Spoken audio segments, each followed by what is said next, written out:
네, 안녕하세요. 네, 여러분, 나윤수 교수입니다. 국제무역의회 제11주차 강의 시작하겠습니다.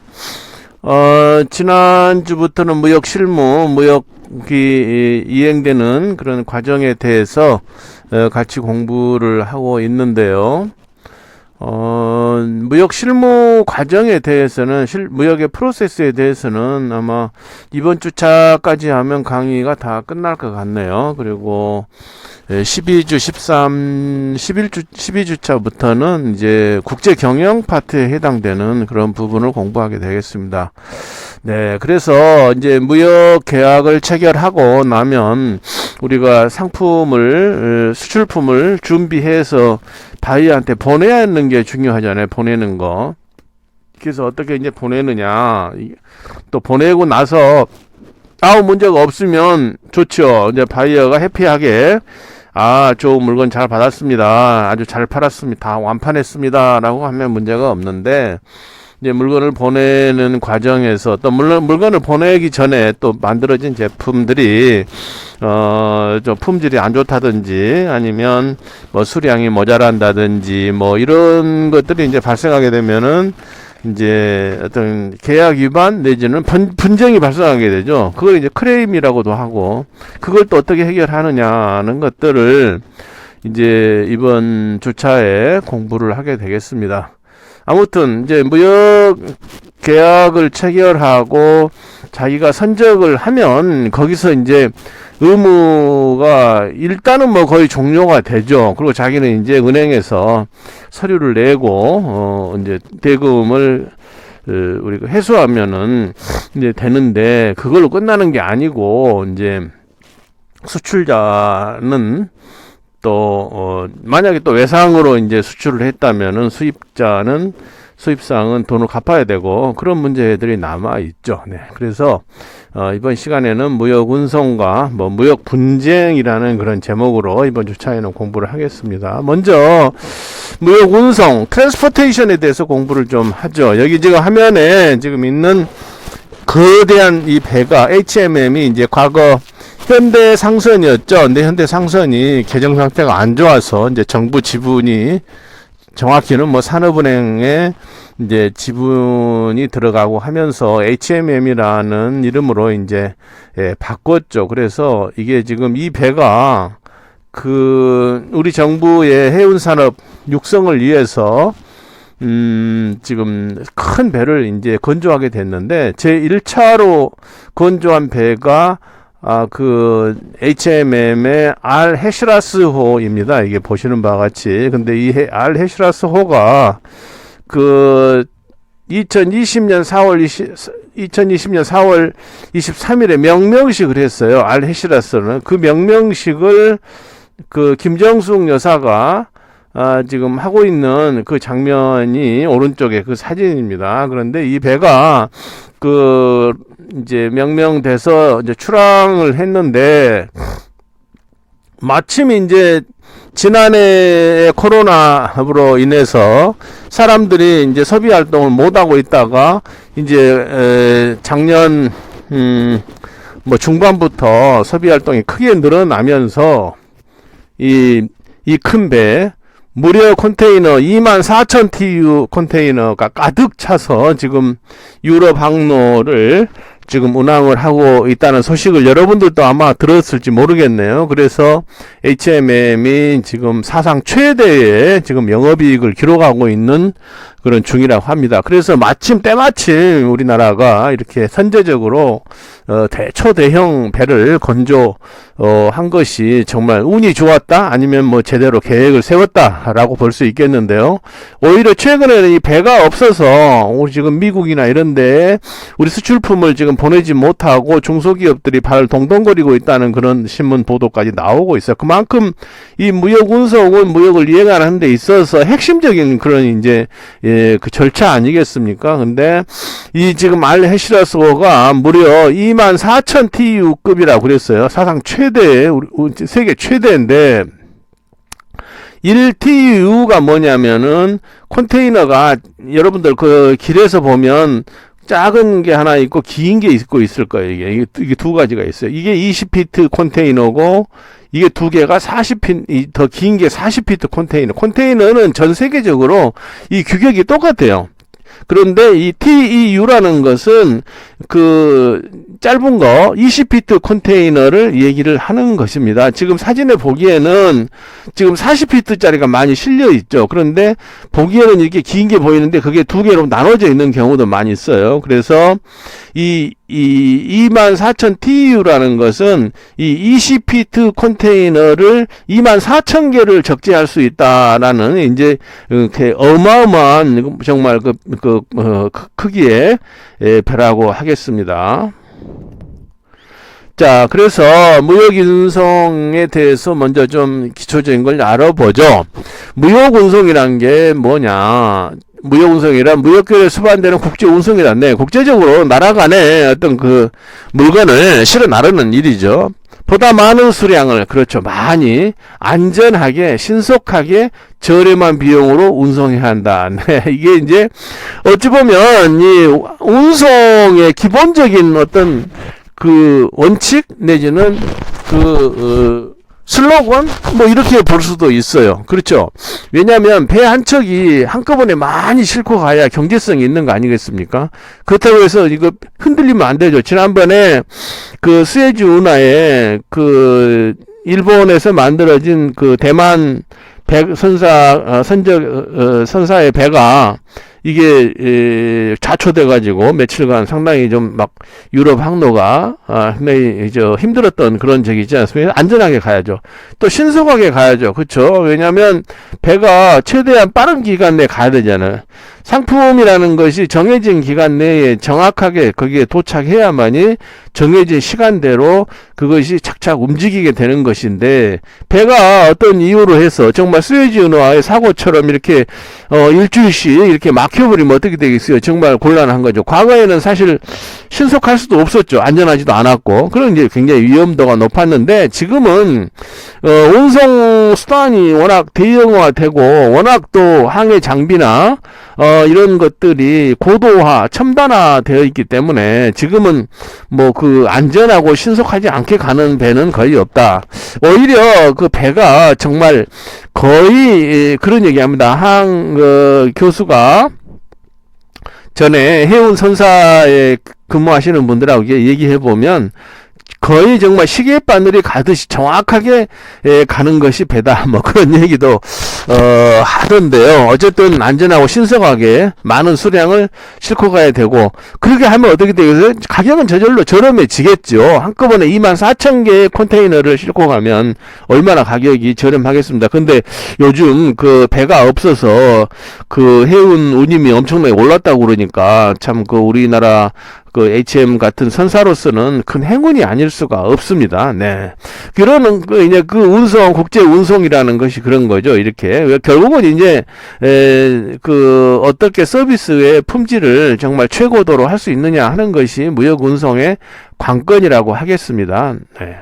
자, 무역 계약의 이행, 앞에서 얘기했지만은 무역 계약이 체결되면 매수인과 매도인에는 서로 그 의무가 있죠. 물건을 산 사람은 대금을 지급해야 될 의무가 있고, 매도인은 물건을 이제 보내야 되는, 인도해야 되는 의무가 있는 거죠. 그래서 그러면 물품의 인도, 운송은 누가 담당하느냐? 운송인이 담당하죠. 운송인이. 네, 운송인이라고 한다면 이제 뒤에서 쭉 설명이 나오겠습니다만은, 운송인이라면은 배를 움직이는 그런 선사, 배를 가지고 컨테이너를 날려주는 선사도 있고, 비행기를 이제 가지고 뭐 대한항공이나 아시아나 같이 화물을 싣고 가는 그런 이제 항공기를 운항하는 그런 이제 항공사도 있겠고요. 그 다음에 또 이제 그 트럭에 물건을 싣고 다녀야 되겠죠. 그런 육상 운송을 하는 이제 업자도 있죠. 이런 사람들이 운송인이고, 그러한 것을 이제 그 주선해 주는 사람들이 있겠죠. 그 배에다 실을 때 내가 직접 가서 배에 실리는 거 아니잖아요. 예, 그러면 거기에 여러 가지 서류를 핸들링 해준다든지 그런 것들을 전체를 대행해 주는, 앞에서 배웠던 통관 같은 경우를 자기가 직접 하는 것보다는 그런 그 운송 주선 업체, 물류업체라고도 하고요. 그런 이제 운송업체가 어떻게 포딩이라고도 뭐 합니다.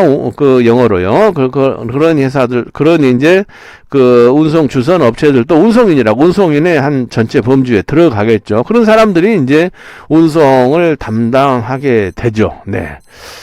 자, 그래서 무역계약과 운송과의 관계, 운송계약과 관계는 매매계약이, 그렇죠.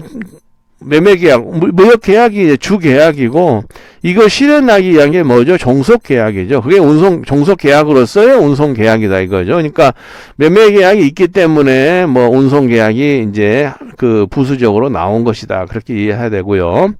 자, 그러면 이 운송에 관해서 매매 계약을 체결할 때, 아니면 운송 계약을 체결할 때, 일반적으로 매매 계약을 체결할 때는 이렇게 나옵니다. 뭐 그 앞에서도 배웠던 그런 이제 그 계약 조건에 대한 게 있지 않습니까? 일반적으로 계약서에 이렇게 써져요. FOB 부산, 그렇죠. 부산에 정박에 있는 배에다 실어주기만 해라. 이게 이제 FOB 이제 부산 아닙니까? CIF 뉴욕, 그럼 뭐예요? 뉴욕 항까지 실어다 주는 운임까지 당신이 부담해라. 뭐 그런 거고요. 운영까지 이제 도착할 때까지 해라. 그런 건데, 거기에 계약서에 그렇게 써져 있죠. 그러니까, 뭐 부산항에 FO 부산항에서 선적해주라. 이렇게까지 계약이 돼 있다고 한다면은, 그러면 우리 예를 들어서 서울에 있는 공장에서 부산항에 있는 배까지 싣고 가는데, 내가 이제 그 책임져야죠. 포장해서 자동차에 싣고, 트럭에 싣고, 부산항에 가서 그걸 통관시켜서 배에다 적재를 해야 되니까, 그 과정이 전부 이제 그 어떤 운송인과 자기의 화주가 이게 서로 계약을 하는데, 그 운송 계약에 뭐가 있겠어요? 그 선적 조건에 언제 선적을 하고, 운송 방법은 어떻게 하고, 선적항은 어디냐, 예. 선적항 포트 오브 로딩이 되죠. 도착항 포트 오브 데스티네이션, 도착항, 또 분반, 그러니까 분항, 그러니까 분할이네요. 이게 분항이 아니고, 분할 선적, 그럼 나눠서 선적할 거냐, 뭐, 어디서, 중간에 이걸 옮겨 실을 수 있는 거냐, 이런 것들이, 이제 운송 계약, 내지는 또 매매 계약에 이런 것들이 들어가 있겠죠. 그러니까 그거에 따라서 운송 계약을 체결하게 되겠죠. 운송 계약 내용은 정행교류 조건, 이미 다 9주차에 공부를 했었습니다.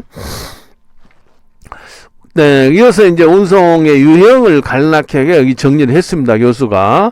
무역 운송은 뭐죠? 국내 운송과 국제 운송. 네, 그렇죠. 여기서 부산항까지 갈 때 그건 국내 운송이죠. 부산항에서 배에 실었다. 그러면 이제 국제 운송이 되는 거고요.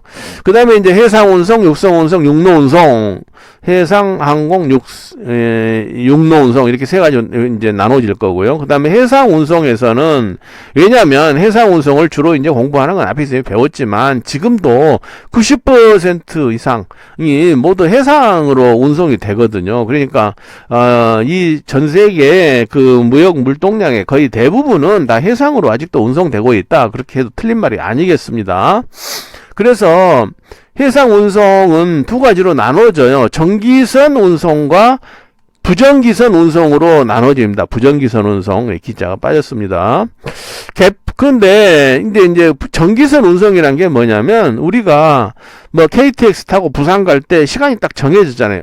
그 KTX는 어떻습니까? 사람이 타든 안 타든 계속 운행을 해. 똑같은 겁니다. 배도 정기선이 있으면 부산에서 중국 항구를 거쳐서 말레카 항구를 거쳐서 수에즈나 거쳐서 함부르크까지 간다. 독일의 함부르크까지 간다. 그러면 그게 매일 항상 같은 루트로 가는 거예요, 이게.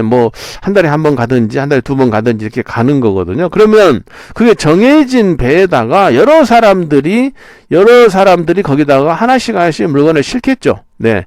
그게 개품 운송이에요, 개품 운송.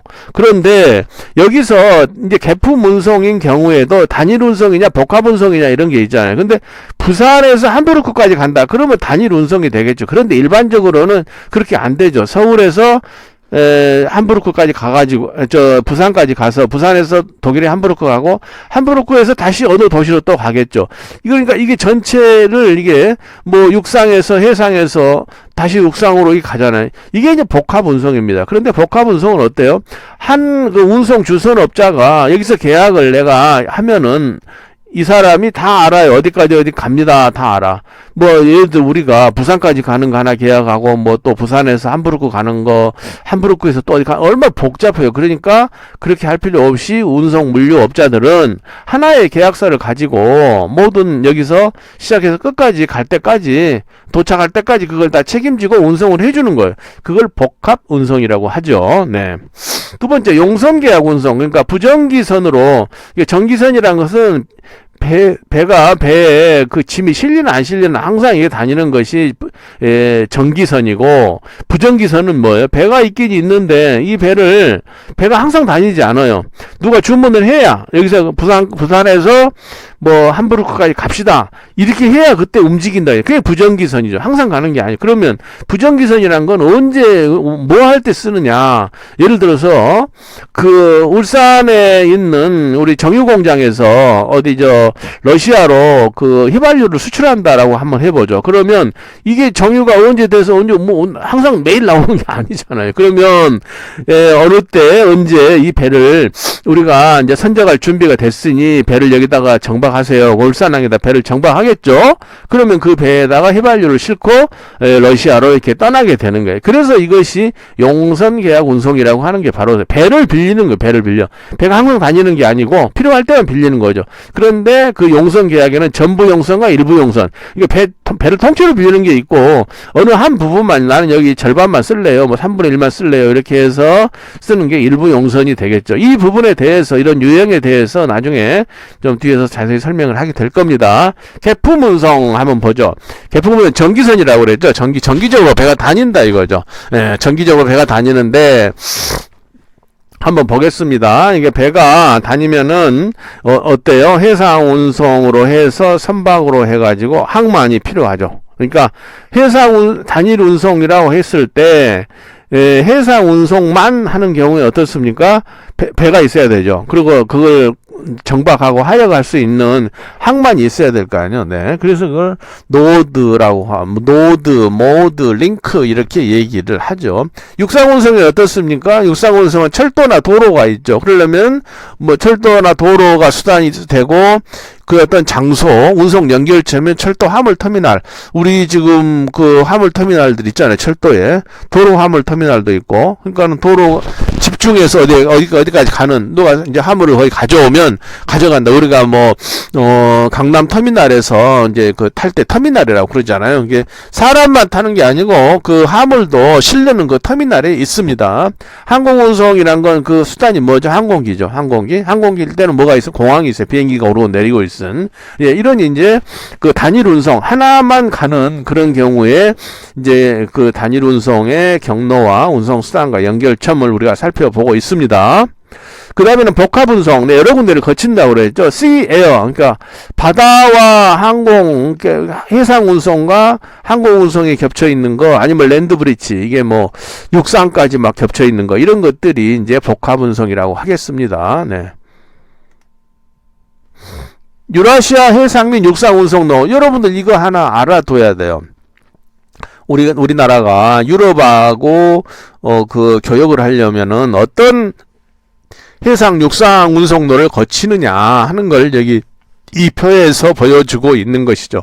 지금 일본이나 우리 한국이나 중국에서 수출품을 보내려면 이제 이런 루트를 통해서 유럽으로 이제 가는데, 또 유럽에서 물건을 가져오려면 이렇게 하죠. 우리 앞에서 봤던 알헤시라스호가 부산항을 떠나서 어디로 가죠?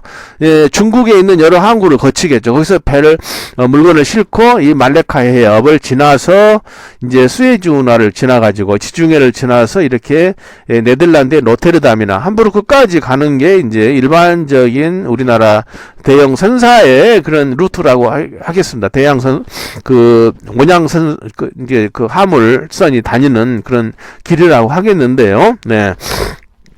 지난번에 여기 수에즈 운하, 이집트 수에즈 운하에서 이제 문제가 생겨서 여기 배들이 막 점점히 쫙 이제 기다리고 있었던 그런 우리가 볼 수 있었지 않습니까? 그러면 여기 부산항을 출발한 배가 중국 항구를 거쳐서 가득 싣고 유럽으로 가는 동안에 어떻게 했어요? 여기서 한 군데 뭐 더 정박한다 그러면 여기서 컨테이너 내려놓고 다른 거 더 싣고 네덜란드 로테르담에 가서 이제 내려놓고 또 새로운 거 싣고 함부르크에 가면 또 그거 내려놓고 또 새로운 거 싣고 이런 식으로 해가지고 다시 올 때 또 배를 가득 채워서 이제 이쪽 중국이나 우리 한국으로 되돌아오게 되는 것이죠. 그러면 배가 안 가는 데는 어떡합니까? 여기 상트페테르부르크입니다. 이게 이제 그 러시아의 발트해에 있는 이제 그 상트페테르부르크 항구죠. 그러면 여기까지 갈 수가 없어요. 우리나라 배가 가지 않죠. 그럼 어떡합니까? 여기서 함부르크에서 내린 그 컨테이너를 다시 작은 배로 싣고 이렇게 가게 되는 거예요. 육상으로도 가게 되고요. 네. 자, 이게 이제 일반적인 이제 수에즈 운하를 거치는 그 한국과 유럽의 해상 운송 루트가 되겠습니다. 또 하나의 해상 운송 루트가 있어요. 그건 이제 러시아, 아까 얘기했던 블라디보스토크까지 갈 때 이게 있죠. 그런데 이게 만약에 우리가 컨테이너를 육상을 통해서 보낸다라고 하면 어떻게 보내냐 이거죠. 유럽 나라들도 여러 개의 나라가 있어요. 만약에 모스크바로 보낼 때 일반적으로 이게 긴 어떤 대양 항로를 거쳐서 가면은 굉장히 복잡해. 부산에서 함부르크에서 페테르부르크 갔다 또 육상으로 이제 트럭으로 뭐 모스크바를 싣고 가고 뭐 이렇게 해야 되는데 그 대신에 다른 루트가 있죠. 시베리아 횡단철도를 이용하는 루트가 뭐냐면 블라디보스톡으로 이제 우리 부산항에서 뭐 광양항에서 동해항에서 보내요. 컨테이너를. 그러면 블라디보스톡에서 철도에다 싣고 이쭉 거쳐서 모스크바까지 컨테이너가 갈 수가 있습니다. 아울러서 중국 내륙이나 그 다음에 중앙아시아, 뭐 우즈베키스탄 이런 데를 갈 때 물론 이 수에즈운하를 거쳐가는 배에서 환적해서 갈 수도 있지만은 중국 내에 있는 중국의 중국 내에 있는 철도를 타고 이게 중앙아시아 지역까지 갈 수도 있죠. 그래서 시베리아 횡단철도를 타고 가는 것을 TSR이라고 하고요. TSR. 중국 내부의 철도망을 타고 가는 것을 TCR이라고 합니다. 트랜스 차이나 더 레일웨이죠. 그러니까, 네. 자, 그래서 이런 정도의 지금 유럽과 또 중앙아시아 지중해 지역과 우리가 교역하는 데 있어서 물론 이제 여기서 지금 항공은 지금 빠졌습니다. 네, 항공은 빠졌는데 육상 운송로에 대해서 여러분들 살펴봤습니다. 자, 두 번째로 해상운송 보죠. 해상운송은 대량 운송이고 저렴한 운송비, 항로 선택의 자유로움, 국제성이다, 저속. 근데 이제 조금 느리다 이거죠. 보통 우리가 부산에서 컨테이너를 보내면 독일 함부르크까지 가는데 한 30일, 한 달 정도 걸립니다. 그러니까 거기서 우리가 상품 준비해서 독일까지 가려면 얼마나 걸리겠어요? 상당한 시간이 걸리겠죠. 뭐 한 40일 내지 뭐 50일까지도 뭐 걸릴 수가 있지 않겠습니까? 그런 이제 좀 느리다는 것이 해상 운송이에요. 왜냐하면 긴 거리를 천천히 보통 육상 속도로 뭐 한 30km나 40km 이런 정도 속도로 가죠. 네. 자, 해운 시장이라는 게 뭐냐? 해상 운송 시장이죠. 전기선 시장 앞에서 봤습니다. 전기선 시장이라는 것은 특정 항로를 형성해서 규칙적으로 정시적으로 다닌다. 서비스 대상은 불특정 다수의 송화인. 그러니까 배가 있으면 여기에 여러 사람들이 이제 이게 그 컨테이너를 싣는다 이거죠. 운임은 공표 운임 이미 확정돼 있어요. 그러니까 부산에서 함부르크까지 가는데 얼마 이렇게 확정돼 있다 이거죠. 근데 요즘 엄청나게 지금 올랐다고 그러죠. 컨테이너 운송 비용이. 버스와 라이너 텀, 선적 양화 비용. 이게 무슨 말이죠? 배가 이렇게 항구에 이렇게 접안해서 컨테이너를 싣고 내리고 하잖아요, 이게. 예, 그렇죠? 그러려면은 그게 전부 돈입니다, 그게. 네. 지급 시기, 그러니까 운임에는, 확정된 운임이 있는데, 그 확정된 운임만 내면, 배를 뭐 접안에서 컨테이너를 내리고 올리고 그것까지 화주가 뭐 신경 쓸 거 없죠. 그런데 배가 움직이고 컨테이너를 내리고 올리는 데는 여러 가지의 그 돈들이 많이 발생하게 돼요. 그래서 이제 그 운임에는 이제 그 운임을 언제 지급하느냐, 부과 방법은 뭐냐, 하역비를 부담하느냐 안 하느냐, 뭐 해운 동네 운임 산정 방법이 뭐냐, 이런 것들을 이제 따지게 된다 이거죠. 네. 그래서 이런 이제 계약 조건에 따라서 조금씩 이제 그 달라지는데, 기본적으로는 어떤 공표된 운임이다. 그래서 요즘 이제 배가 그 부족하니까 마구 그 해운 운임이 막 올라가는 그런 지금 저 생상을 지금 보이고 있죠. 그런데 이제 부대 비용 그랬는데, 이건 뭐냐면 배가 움직이는 데 있어서 그 들어가는 비용들입니다. 함을 이제 여기서 내리고, 물론 이런 비용들은 부대 비용은 사실 그 컨테이너 그를 보낸 뭐에서 어디서 어디까지 보내주세요 한 화주는 사실 신경을 쓸 필요가 없는 경우가 대부분이죠. 왜냐하면 자기가 이런 데 대해서 신경 쓸 필요가 없으니까. 그래서 일괄 돈 얼마 줘버리는 거니까요. 그런데 만약에 자기가 자기가 다 내야 될 수도 있어요. 왜냐하면 나는 그 함부르크 항구까지만 도착하게 해주세요라고 한다면 어떻게 되겠어요? 그러면 그 다음부터는 자기가 내야 되는 거예요. 만약에 컨테이너를 내려놨는데 거기에 빨리 통관이 안 돼가지고 거기에 계속 함부르크 항구에 내 컨테이너가 이게 계속 여기서 이제 기다리고 있다, 통관을. 그러면 하루하루 이거 돈이 막 들어가는 겁니다, 이게. 네. 근데 이제 일반적으로는 이건 운송 회사가 일괄적으로 견적을 내 가지고 다 처리하기 때문에 이런 까지 신경 쓸 필요는 없는 거죠. 그러나 이제 선사, 배를 움직이는 선사라든지 운송인들은 신경을 써야 되겠죠. 운송인은 누구냐? 커먼 캐리어. 그러니까 그 공중 운송인이니까 일반적으로 이게 전체를 다 이제 그 대중을 상대로 움직이는 그런 이제 선사라는 그런 뜻이고요. 운송 계약은 별도의 운송 계약서가 없이 표준 약관에 의해서, 네, 그렇죠. 표준 약관이죠. 이 일일이 다 어떻게 하겠습니까? 이 많은 사람들이 그 수많은 배 생각을 해보세요. 24,000 TU에 거기에 어마어마한 뭐 몇만 명의 뭐 화주가 있을 수도 있는데 별도로 다 운송 계약을 또 어떻게 하겠어요? 그러니까 표준 계약 사인만 하면 그냥 바로 선화증권을 발급해 준다 이거죠. 대상 화물은 일반 화물이죠. 아무래도 일반 화물. 네. 근데 여기에 벌크 화물을 실을 수도 있어요. 무슨 얘기냐면 미국에서 이제 우리나라에서 배가 미국으로 갈 때는 컨테이너에 뭐 들어갈 게 많이 있죠. 우리가 수출을 많이 하니까. 그런데 올 때는 컨테이너가 비어서 오는 경우도 많아요. 그럴 때는 어떻게 하느냐? 이 컨테이너에다가 벌크 화물을 실을 수 있어요. 무슨 말이냐면 미국 남부 지역에서 생산되는 그런 그 흙이 있지 않습니까? 흙. 예. 그러니까 그 뭐죠? 도자기 같은 거 만들 때 쓰는 좋은 흙이 있으면 컨테이너에다 싣고 와요. 실제 교수도 그거 본 적이 있습니다. 한 번은 보니까 컨테이너 안에 막 그 진흙이 엄청 많아요. 이게 왜 그러냐 그랬더니 여기에 이제 진흙을 싣고 다닌 그 컨테이너라서 그렇다는 누가 이제 그런 얘기도 하고 그러대요. 네, 대상화물은 일반적인 그런 화물이라는 겁니다.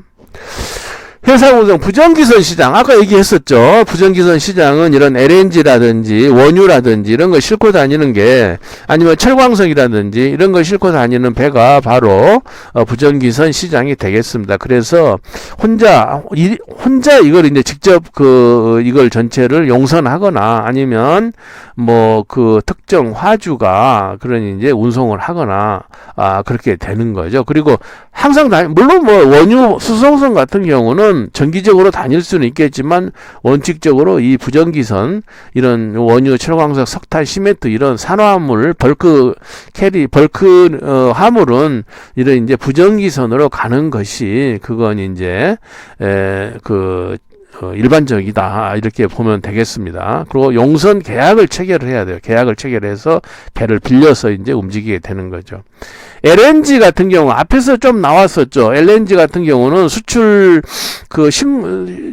신고를 할 때 미리 한다고 그랬잖아요. 얼마 정도 실릴 것이다. 왜냐하면 여기에 뭐 그 LNG를 여기다 갖다 놓고 뭐 여기서 몇 톤입니까? 이거 물어볼 수 없잖아요. 그 뭐냐면 이 배관으로 그냥 여기다 실리고 내리고 하는 거니까. 합니다. 그래서 이런 LNG, 이거 이제 여러분들한테 이 특수한 그런 하역에 대해서 얘기를 하려고 하는 거예요. 그 LNG선 같은 경우는 액화된 그런 그 LNG 선에다가 이렇게 싣고 와서 우리나라 이제 LNG 인수기지로 이렇게 들어가는 거 아닙니까? 인수기지 파이프에 의해서. 그래서 LNG 인수기지가 이렇게 돼 있어요. 그래서 보통 뭐 한국가스공사가 이런 시설을 바닷가에 가지고 있죠. 그래가지고 이제 이걸 이걸 가스 전에서 이걸 이제 배에다 싣고 그걸 업스트림 다시 하역하는 것을 뭐 다운스트림 뭐 이렇게 얘기를 합니다. 업스트림, 다운스트림 그런 얘기가 바로 그거예요. 그러니까 가스 전에서 배에다 끌어올리는 거, 그게 업스트림이고, 미드스트림은 뭐냐, 배에다 이렇게 옮겨 실는 거, 그게 미드스트림이고, 배에서 이제 내려서 이걸 각 수용가에 공급하잖아요. 그럴 때 이제 다운스트림, 뭐 이런 식으로 얘기를 하고 있다는 걸 참고로 알아두세요. 자, 해상운송에서 컨테이너 터미널 구조를 이제 여러분들 좀 용어로 알 필요가 있어요. 버스는 배를 정박시키는 이 지점을 얘기를 하고요. 그 다음에 에이프런은 그 다음 지역을 얘기하고, 그 다음에 여기가 이제 마샬 야드라고 합니다. 컨테이너를 여기다 진열해 놓는 데죠. 그리고 이제 실기 위해서 하는 데가 실기 직전, 아니면 방금 내려놓은데 거기가 마샬링 야드고, 그다음에 컨테이너를 이제 하루 이틀 이렇게 쌓아놓는데 이제 통관을 기다리고 있거나 통관이 막 된 거, 그걸 여기다 쌓아놓은 것이 컨테이너 야드입니다. CY라고 해요. CY. 근데 CY는 꼭 항구에만 있는 건 아니에요. 그 내륙에도 CY가 있을 수가 있습니다. 네. 그래서 그 CFS라는 용어도 여러분 좀 알 필요가 있어요. 우리가 물건을 운송할 때 컨테이너 하나에다 이렇게 전체를 하게 되면은 문제가 없는데, 그럼 바로 이 컨테이너 야드로 돌아버리면 되겠죠. 트럭에다 싣고. 그런데 그게 아니고, 컨테이너가 아니고 한 4분의 1씩밖에 안 돼. 그럼 어떻게 되겠어요? 이 컨테이너 프레이트 스테이션 CFS에 가져와가지고 여기다가 이제 네 사람의 물건을 여기다 적재를 하는 겁니다. 그래가지고 한 컨테이너를 만드는 거예요. 이게 이제 CFS라고 합니다.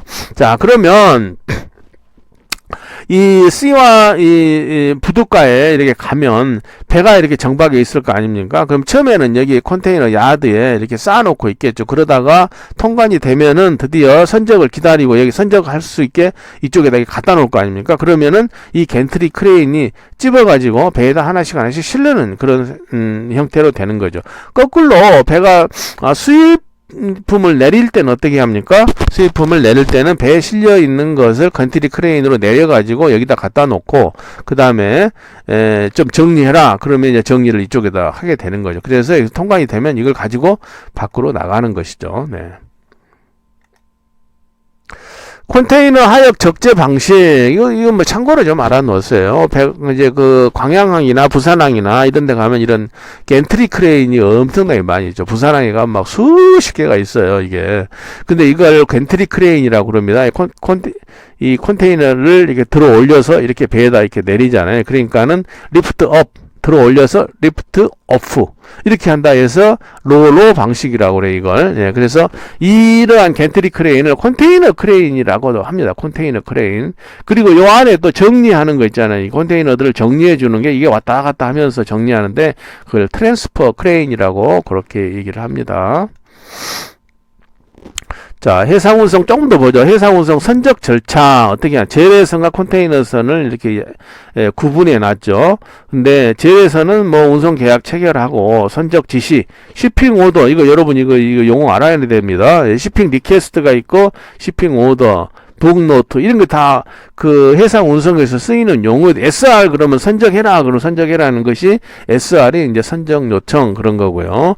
선적 지시 검수, 그래가지고 본선 수취증, 이게 뭐냐, 메이트 리시트는 그 자주 나오는 용어입니다. 이건 그 배 항해사가 있죠. 1등 항해사, 2등 항해사가 실렸습니다. 그러면은 발급을 이렇게 해주는 거예요. 그러니까 이제 과거에는 싣고 나서 이렇게 발급을 했겠죠. 지금은 어떻겠습니까? 지금은 컴퓨터로 드르륵 그냥 이렇게 해버리겠죠. 만약에 화물 파손을 됐으면 레터 오브 인데미니티, 크린이면 크린에서 이제 이 본선에 실렸으면 아무 문제 없다. 그러면은 이제 크린하다. 그러면 이제 이 BL을 발행해 주는 거예요. 그러니까 재래선에서는 이런 식으로 원래 이렇게 한다는 겁니다. 근데 컨테이너선은 어떻게 하죠?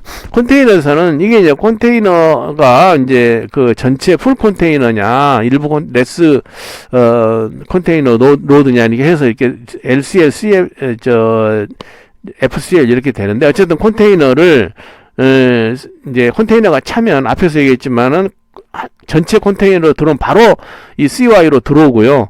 덜 찼으면 CFS에 들어와서 컨테이너가 만들어져 가지고 혼재라고요. 혼재. 그걸 여러 사람들의 화물이 들어가는 그걸 컨솔리데이션 화물, 컨솔 화물 이렇게 얘기하죠. 그래서 이제 이게 들어가면 부두 독 리시트가 발부되고, 그래서 부두에 이제 다 대기하고 있다. 선정하기 위해서 대기하고 있다. 그게 독 리스트 있습니다. 그러면 그때 이제 선화증권이 발행돼요. 그러면 어떻게 되죠? 선화증권이 발행되면 이 배는, 이 화물은 이미 배에 실린 거랑 마찬가지다. 그런 뜻이 되겠죠. 해상 운송 양육 절차 어떻게 이제 하여가냐 그런 뜻이죠. 배가 온다는 어라이벌 노티스가 와요. 그러면 배가 와서 보세구역에다 컨테이너를 장치를 해요. 그리고 대금을 결제하고 선화증권을 수령해서 통관을 시키면 어떻게 되죠? DO 인도 지시서가 발부가 됩니다. 그런데 또 아직 배는 왔는데 서류가 안 오면 어떻게 됩니까? 이게 참 곤란한 거죠. 그럴 때 이제 발행하는 게, 은행에서 발행해 주는 게 레터 오브 개런티, LG라고, LG. 예. 그러니까는 먼저 화물 찾아가라. 그런 뜻이죠. 네. 그리고 이제 이걸 그러면은 인도 지시서가 발부가 되면 이걸 가지고 이제 컨테이너를 열어가지고, 그러니까 바로 풀 컨테이너 같은 바로 열어서 그냥 가져가면 되는 거고, 만약 여러 사람께 들어있다라고 한다면 다시 CFS로 거꾸로 와가지고 여기서 A, B, C 세 화주에게 이게 화주들이 나눠 가는 거죠. 자, 해상 운송 보겠습니다. 해상 운임이 어떻게 되느냐, 기본 운임이 어떻게 되죠? 지급 시기에 따라서 선불 운임과 후불운임으로 나눠지겠죠. 선불운임과 후불운임. 운송계약은 도급계약으로 후불이 원칙이다. 네. 선급 간행은 선화증권상 운임 보장조항을 삽입한다. 그래서 산정 기준에 따라서는 종가운임이냐, 종량운임이냐, 용적운임이냐 이렇게 나눠지게 됩니다. 종량운임이라는 건 뭐예요? 무게에 따라서 한다는 얘기 아닙니까? 무게에 따라서. 그건 어떨 때 주로 하죠? 항공기에 물건 실을 때 그러죠. 항공기에는 무게로도 따지고 부피로도 따집니다. 그런데 주로 배에 실을 때는 대부분 용적으로 실어요. 이제 지난번 언제 얘기했나요? 1m, 1m를 1큐빅이라고 한다고요, 이걸. 네. 그래서 1 이렇게 되면은 1큐빅 메타라고, 이게 1큐빅, 그러니까 부피가 그렇게 된다는 얘기죠. 그러면은 이것이 몇 큐빅이냐, 이렇게 해가지고, 아니 컨테이너 하나 이렇게 하는 거고요. 네, 그렇게 해서 운임을 산정을 하게 되겠습니다. 네. 해상 물품 운송 계약은 앞에서 개품 운송과 용선 계약 운송으로 두 개로 크게 나눠지는데, 그거에 따라서 운송 계약에 따라서 이제 배가 이제 내 화물을 배가 실어줄 수 있도록 하거나, 아니면 내가 용선 계약에 의해서 이제 운임을 책정하고 언제 어떻게 하겠다, 이런 것들이 이제 계약이 체결되죠. 그러니까 개품 운송 계약은 사실 별도로 어떤 계약서가 필요 없겠죠. 왜냐면 이미 운임은 나와 있고, 그리고 실으면서 그냥 선화증권만 발부를 해서 선화증권상에 그게 다 있는 거예요. 누가 이게 얼마고 누가 돈을 냈고 안 냈고 전부 그게 다 써져 있는 거죠. 근데 용선 계약은 개별적으로 계약을 하기 때문에 자기가 어떻게 이제 원하는 대로 그냥 계약을 하면 되는 거죠. 용선계약의 종류, 항해용선과 기간용선 이렇게 나눠지고요. 항해용선은 뭐 용선계약, 그러니까 배를 빌릴 때 어떻게 하느냐, 배를 빌릴 때 항해용선이란 뭐겠어요? 부산에서 동일 함부르크까지 배를 빌립니다 라고 할 때 항해용선이 되는 거고요. 기간용선은 뭐겠어요? 언제부터 언제까지 이렇게 내가 뭐 5월 1일부터 5월 30일까지 이 배를 빌립니다 하면은 이제 기간용선이 되는 것이죠. 근데 이제 또 기간용선도 이제 정기용선, 나용선 뭐 이런 식으로 나눠지는데, 정기용선에서 선주가 선박을 즉시 가동할 수 있는 상태로 일정 기간 용선자에게 빌려주고 그 대가로 용선료를 받는 거. 나용선은 뭐냐면 선주가 선박을 나선 상태, 그러니까 딱 비어있는 상태로 용선자에게 사용하도록 하고 그 대가로 용선을 받는 것을 내용으로 하는 그 계약이다, 이제 그런 얘기입니다. 그러니까는 조금 다르다는 그런 얘기죠. 네.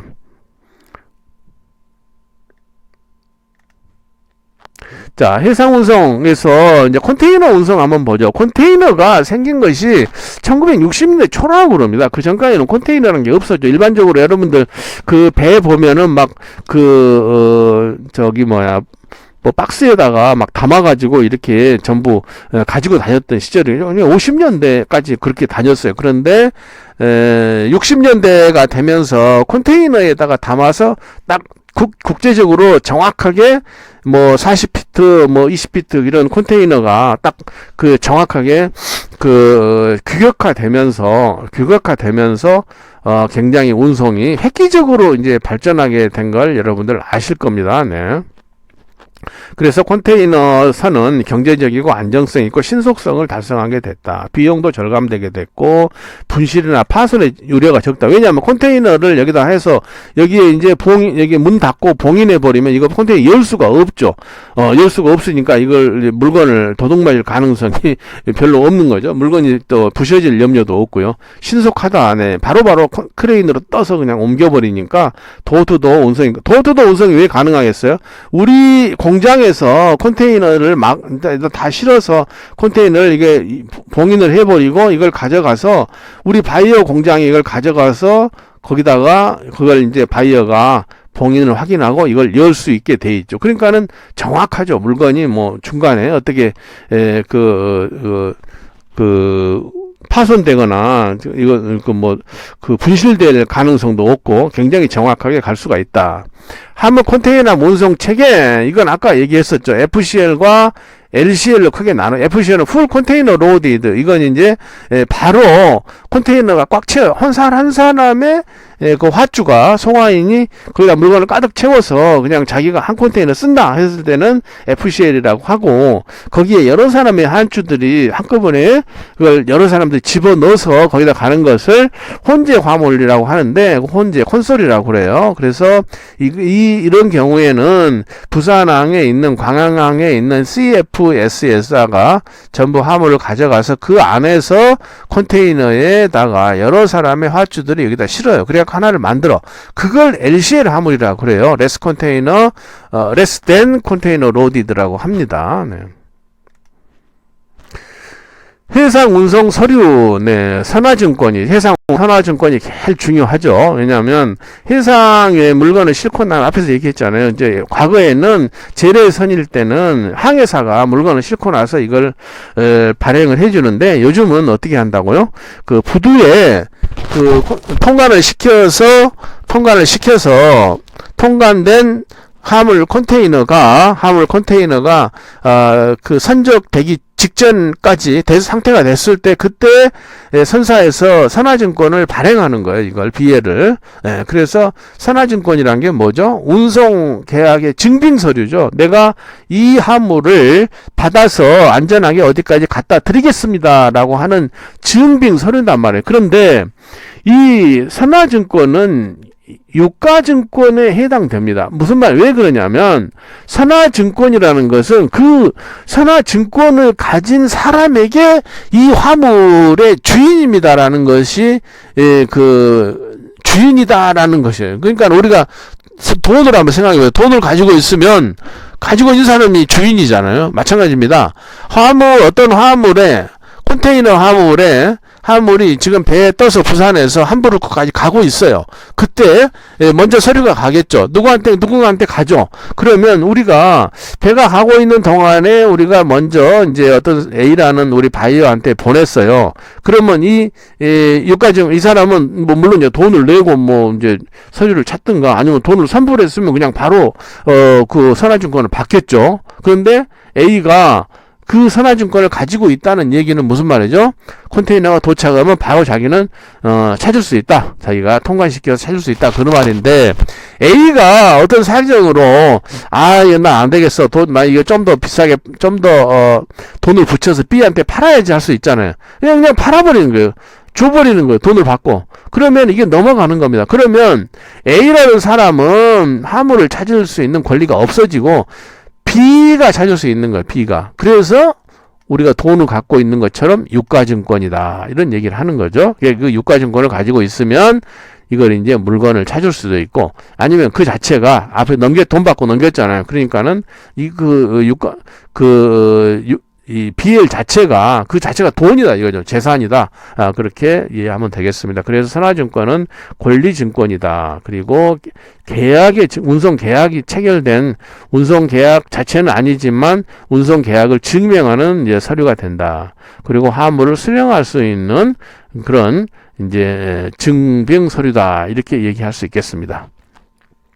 해상 운송 서류를 보면 해상 운송할 때 우리가 어떤 서류들이 있느냐 해서 이제 보겠습니다. 근데 기본적으로 선화증권이 있죠. 선화증권은 여러 가지가 있어요. 선적 선화증권, 수치 선화증권, 사고 선화증권, 무사고 선화증권, 김영식, 지시식, 그룹 BL, 하우스. 이거 지금 이제 여러분 이거 이제 뭐 굉장히 BL이 복잡해지는데 마스터 BL과 하우스 BL이라고 그래요. 마스터 BL은 그 전체적인 이제 화물 한 대, 그러니까 그 컨테이너 하나에 쉽게 얘기하면 컨테이너 하나에 여러 사람의 물건이 들어있다고 할 때 이 선사에서는 모르잖아요. 이 컨테이너 하나밖에 모르니까 이 안에 들어있는 게 선사는 잘 몰라요.